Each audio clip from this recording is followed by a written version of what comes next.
Posible raw na inside job ang naganap na nakawan sa loob mismo ng Camp Aguinaldo. Nangyari po ito sa barracks na nasa likod lamang ng tinutuluyan ni AFP Chief of Staff Jessie De Leosa.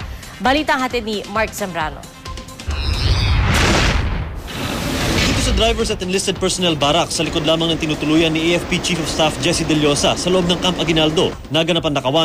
Kabilang doon sa natangay ang ilang gamit tulad ng laptop, tablet computers at hindi patiyak na halaga ng alahas at cash na pag-aari ng military enlisted personnel na nagbabantay sa tirahan ni De Leosa.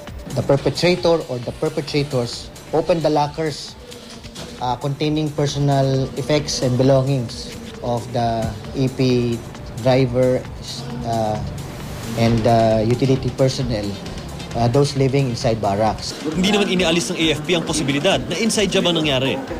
The military police battalion, as soon as the report was actually relayed to the unit, responded to the scene and conducted initial investigation. They sought the help of the PNP, particularly the PNP SOCO, for fingerprinting. More than 20 personnel in the area were subjected to fingerprinting. Hindi ito ang unang pagkakataon na nagkaroon ng nakawan sa loob ng kampo. Nitong Hunyo, nakanap ang kotse ni Colonel Nelson Sidrome na nakaparada sa kanyang bahay sa loob mismo ng kampo. Nilooban umano ang bahay ni Sidrome at doon kinuha ang susi ng kotse. Matapos ang ilang araw, natagpuan ang abandonadong sasakyan sa Bulacan. Mark Zambrano, GMA News.